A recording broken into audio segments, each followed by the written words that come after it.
में रीमा प्रसाद, मौजूदा वक्त में सबसे बड़ी चुनौती है धर्मांतरण, और वो देश के अलग अलग राज्यों से, अलग अलग हिस्सों से इस तरीके की खबरें मिलनी शुरू हो चुकी है। लेकिन सबसे हैरान करने वाली बात यह है कि धर्मांतरण का मुद्दा कहां पे पहुंचा है।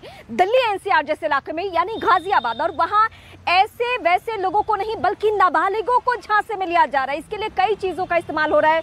हम कल से आपको बता रहे हैं कि कुछ ऐसे वीडियो गेम्स है जिसके जरिए नाबालिगों को फंसाने की कोशिश करी, और ये किसी और ने जानकारी नहीं दी बल्कि एक नाबालिग के बारे में उसी के परिवार के लोगों ने इस थाने में, जहां पे मैं मौजूद हूं, कबीरनगर थाना गाजियाबाद का, यहां पे वो परिवार पहुंचता है और कहता है कि वो 5 वक्त का नमाज पढ़ने के लिए बहाने से, जिम के बहाने घर से बाहर जाता है। जब पुलिस ने ये खंगालना शुरू किया तो पुलिस को ऐसे बहुत सारे राज मिले, बहुत सारे ऐसे चेहरे मिले जिसके बारे में पता चला कि ये तो एक पूरा रैकेट है, और ये रैकेट सिर्फ इस गाजियाबाद तक सीमित नहीं है बल्कि इसके तार तो महाराष्ट्र से जुड़े हुए हैं।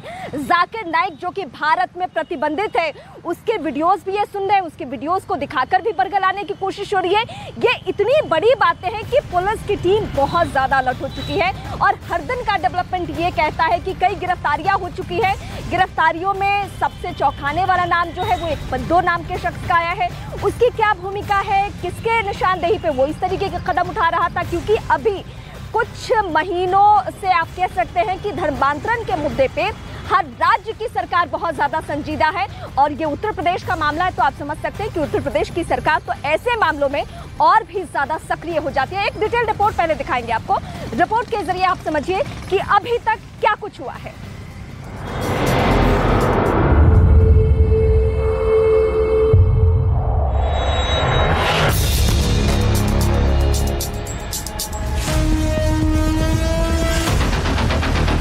गाजियाबाद में खेल के नाम पर अधर्म फैलाने की वो कोशिश की गई, जिसके बारे में जिस किसी ने सुना वो हैरान रह गया।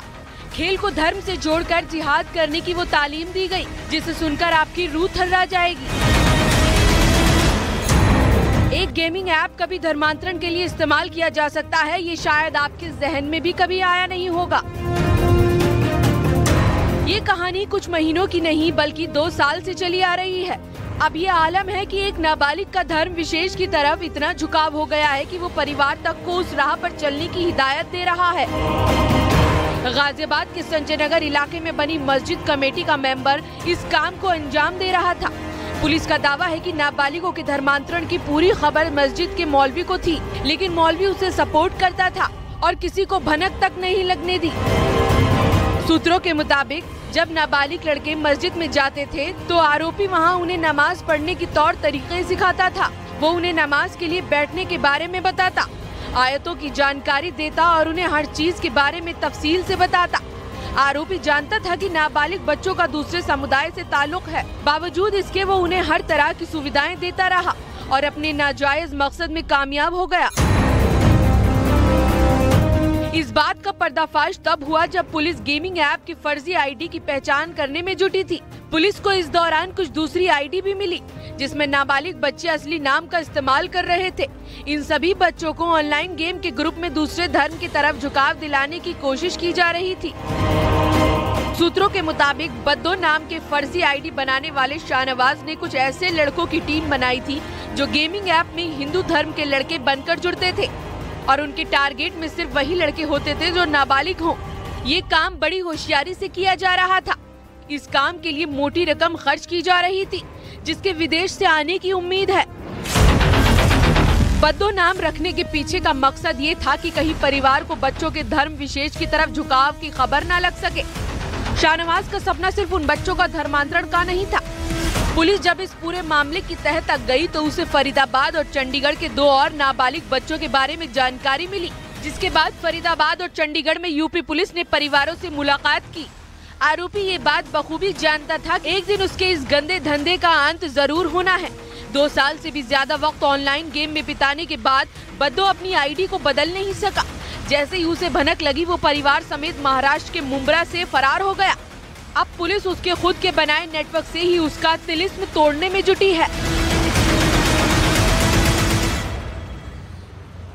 तो एक एक करके बड़ी जानकारी इस वक्त हम आप तक पहुंचाएंगे। इस वक्त एक और बड़ी खबर मिल रही है। बड़ी खबर जो ये पुलिस खंगाल रही है उससे ये पता चल रहा है कि शहनवाज और बद्दो का जो नाम सामने आया है, क्या वही मास्टरमाइंड है या उसके अलावा और भी बहुत सारे चेहरे इस गाजियाबाद में सक्रिय हैं। क्योंकि मुंबई के ठाणे इलाके की बातें क्यों आ रही है, वहां भी पुलिस जिस शख्स को तलाशने पहुंची है वहां भी वो नहीं मिल रहा है। मतलब ये जांचना परखना इस वक्त बहुत जरूरी है कि धर्मांतरण का खेल ये किस स्तर पे चल रहा है। क्योंकि हमने अमूमन जब भी धर्मांतरण की खबरों को देखा है, विदेशों से लिंक रहा है, हमेशा फंडिंग का मामला सामने आ जाता है। अब ये गैंग जो सक्रिय हुआ है, जिसमें से अभी 3 या 4 ही चेहरे खुलकर सामने आ पा रहे हैं या पुलिस के पास उनके बारे में जानकारी है, लेकिन मास्टरमाइंड कौन है?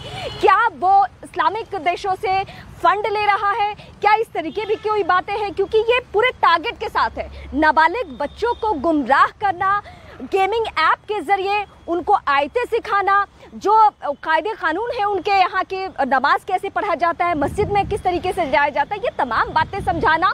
और जो शख्स फ्रंट पे है वो अपना नाम हिंदू नाम बदल लेता है ताकि किसी को शक भी ना हो। और अगर ये गाजियाबाद में हो रहा है, दिल्ली एनसीआर में हो रहा है, तो आप समझ सकते हैं कि ये खेल, ये रैकेट बहुत बड़ा है। इसका नेक्सस इतना बड़ा है कि ये देश के अलग अलग राज्यों में तो है ही है, शहरी इलाकों में भी हो सकता है। और इस वक्त एक और बड़ी खबर हम आपको बताएंगे, एक एक करके बताएंगे कि ये तार कहां से जुड़ा हुआ है। पहले हमने बद्दो पे फोकस किया कि बद्दो ने कैसे पूरी प्लानिंग की, कैसे किन किन लोगों की इसमें संलिप्तता है, और नाम और पहचान, ये कई सारे मामले में ऐसा आ चुका है।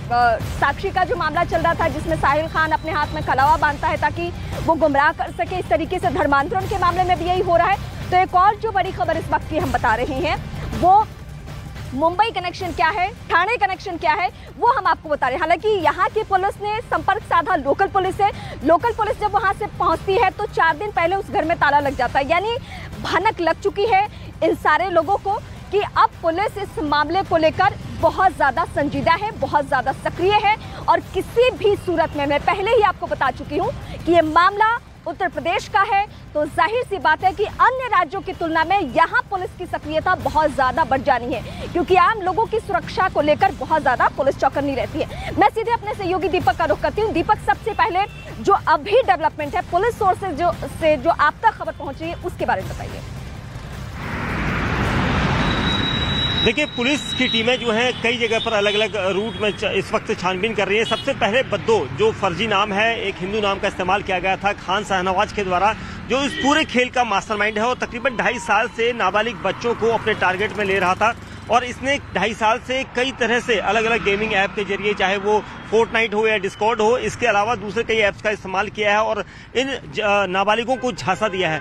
पुलिस का कहना है कि उसका पकड़ा जाना बहुत जरूरी इसलिए भी है क्योंकि ये पूरे नेक्सस का खुलासा करेगा।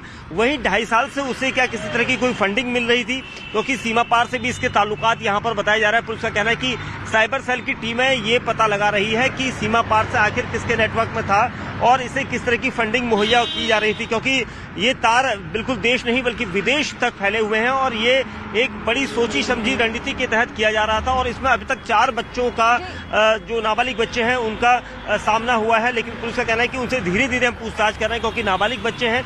वहीं साथ ही बद्दो का इसलिए पकड़ा जाना जरूरी है क्योंकि वो गाजियाबाद के दूसरे नेटवर्क के बारे में भी बता सकता है और उसको जैसे ही भनक लगी थी कि उसके खिलाफ शिकायत मिल रही है तो उसके बाद से ही बद्दो मुंब्रा, जो महाराष्ट्र में पड़ता है, वहां से फरार हो गया था।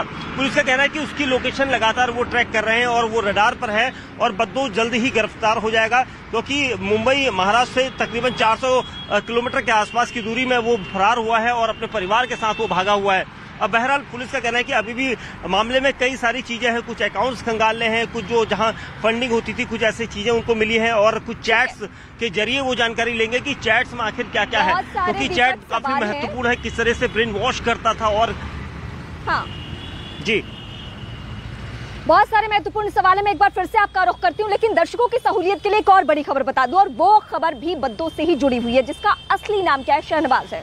उसने अपना नाम बदला, पहचान बदली और इसी गाजियाबाद में नाबालिग बच्चों के माँ बाप को उसके बारे में जरा भी शक ना हो, इसलिए उसने अपनी पहचान हिंदू कर ली ताकि किसी भी तरीके से कोई पुलिस थाने ना पहुंचे, लेकिन एक बच्चे के परिवार को शक हो गया। वो बच्चे का परिवार कहां पहुंचता है? यहां पहुंचता, पुलिस थाने पहुंचता है। उसको अपने बच्चे की गतिविधियों पे बहुत ज्यादा शक था, क्योंकि वो जिम के बहाने 5 दफे मस्जिद पहुंचा करता था, वहां पे वो नमाज पढ़ता था। इस तरीके से धर्मांतरण का ये पूरा खेल हुआ है। तो बद्दों की भूमिका बहुत ज्यादा संदिग्ध है, बहुत ज्यादा बड़ी है। और जो मेरे सहयोगी दीपक इस वक्त बता रहे थे कि बद्दों का पकड़ा जाना, गिरफ्त में आना बहुत ज्यादा जरूरी है, और ऐसे और कितने मास्टरमाइंड हैं ये भी जानना जरूरी है, क्योंकि ये तो सिर्फ दिल्ली एनसीआर का मामला है। इनके तार कहां से जुड़े हैं, किन किन राज्यों को इन्होंने टारगेट पे लिया है, क्योंकि छोटे जगहों पे तो और भी ज्यादा चुनौती है, और भी ज्यादा परेशानियां होती है। मैं फिर अपने सहयोगी का रुख करूंगी, एक बार मैं फिर दीपक का रुख करूंगी। दीपक, इस मामले में 14 दिन की न्यायिक हिरासत में एक शख्स को हो चुकी है। मौलवी की भूमिका बहुत संदिग्ध है। उससे पूछताछ में क्या लग रहा है कि कुछ ऐसी बातों का पता चल पाएगा जिससे गिरफ्तारियां आसान हो जाए? देखिए, सबसे बड़ी चीज़ है जो अब्दुल रहमान, जो मौलवी जिसे कहा जाता था, और तकरीबन 2 साल पहले उसे निकालने का दावा मस्जिद कमेटी की तरफ से किया जा रहा है, क्योंकि मस्जिद कमेटी का वो मेंबर था, उन 15 मेंबरों के साथ वो शामिल था। अब पुलिस की टीमें उन 15 मेंबरों से भी पूछताछ करेगी जो उसके संपर्क में थे, क्योंकि जब नाबालिग मस्जिद में जाते थे तो मस्जिद में उन्हें किसी तरह से कोई आइडिया नहीं था कि नमाज को कैसे पढ़ा जाता है। और मौलवी अब्दुल रहमान इस पूरे मामले पर खासा उन पर नजर रख के उन्हें हर चीज की तालीम दे रहा था, और उसने किसी को भी कानो कान खबर नहीं होनी थी। वो बखूबी जानता था कि वो इस्लाम धर्म से जुड़े हुए लोग नहीं है। उसके बावजूद भी उसने दोनों नाबालिगों को गाजियाबाद की संजय नगर की इस मस्जिद में नमाज पढ़ने की पूरी तालीम दी थी और ट्रेनिंग देता था, और किसी को हवा नहीं लगने देता था कि कोई दूसरा उनके बारे में जाने। और इसी वजह से उसकी गिरफ्तारी यहाँ पर हुई है, क्योंकि वो सब कुछ जानते हुए भी अनजान बनता रहा, और उसने इस नेटवर्क को आगे बढ़ाने के लिए ये कोशिश की। पुलिस ये कोशिश कर रही है कि क्या बद्दो नाम का जो फर्जी नाम इस्तेमाल किया था खान शाहनवाज ने, वो और अब्दुल रहमान के बीच में किस तरह की मिली भगत है, क्या ये दोनों एक दूसरे के संपर्क में सीधे आए थे? बड़ी जानकारी हमारे पास है जो दर्शकों को इस वक्त बताना जरूरी है। दीपक, मैं एक सवाल के साथ आपके पास फिर लौटती हूँ, क्योंकि बहुत बड़ी जानकारी आप हम तक पहुंचा रहे हैं। मुंबई का कनेक्शन कैसे सामने आया है? ये मैं इस वक्त दिल्ली एनसीआर में हूँ, गाजियाबाद में हूँ, लेकिन इसी मामले का कनेक्शन पहुंचा है मुंबई में। गिरफ्तारियां वहां भी होनी है, और यही वजह है कि यहाँ की पुलिस, गाजियाबाद की पुलिस ने संपर्क साधा लोकल पुलिस से, मुंबई पुलिस से, और वहां पे जब पुलिस की टीम एक पहुंचती है ताकि ये दोनों टीमें आपस में साथ में काम करके एक बड़ी गिरफ्तारी कर सके, तो वहां से जो खबर निकलकर सामने आई है वो खबर ये कहती है कि घर पे ताला लगा हुआ है।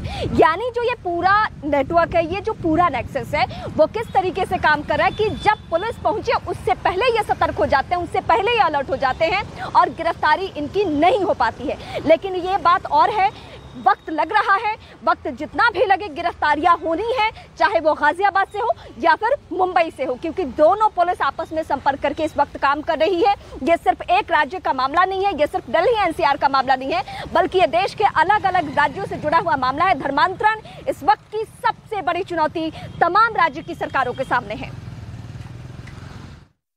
गाजियाबाद ने धर्मांतरण के एक बड़े नेटवर्क का भंडाफोड़ किया है, जिसका एक आरोपी मुंबई से सटे थाने में रहता है। इस वक्त हम मुंबई के सटे थाने के मुमरा इलाके में मौजूद हैं, और ये वही फ्लैट है जहां पर एक आरोपी जो है वो अपने परिवार के साथ रहता था, और गाजियाबाद की एक टीम जो है 4 लोगों की, वो यहां पर पहुंची थी इसे हिरासत में लेने के लिए। हम आपको बता दें कि इसका नाम, जो आरोपी है उसका नाम है शाहनवाज मकसूद। लेकिन आप देख सकते हैं घर के बाहर एक बड़ा सा ताला लगा हुआ है, यानी कि ये जो आरोपी है मकसूद, वो जो है वो रफू चक्कर हो गया। हम आपको बता दें आज सुबह ही जो है गाजियाबाद के 4 लोगों की टीम जो है वो यहाँ पर पहुंची थी, ताकि वो मकसूद को हिरासत में ले सके और फिर गाजियाबाद ले जाकर उससे पूछताछ कर सके। लेकिन आप तस्वीरों में साफ तौर पर देख सकते हैं कि मकसूद के घर के बाहर एक बड़ा सा ताला लगा है। हम आपको बता दें कि मकसूद अपने परिवार के साथ जो है वो यहाँ पर रहता था, उसके साथ उसके 2 और भाई और माँ यहाँ पर रहते थे। पिछले 10 साल से वो इस फ्लैट में रहते थे,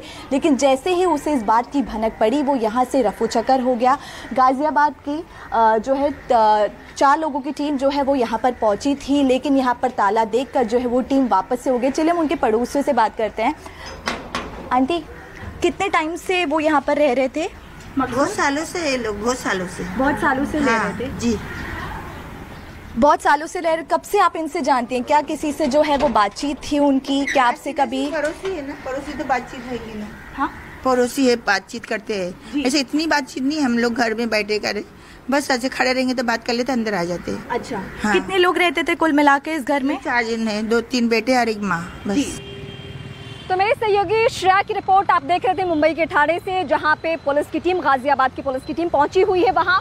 लेकिन बुलेटिन की शुरुआत में ही एक शक मैंने जाहिर किया था, आपके सामने कंफर्म ये बातें बताई थी कि जब भी धर्मांतरण का मुद्दा आता है क्या होता है। धर्मांतरण के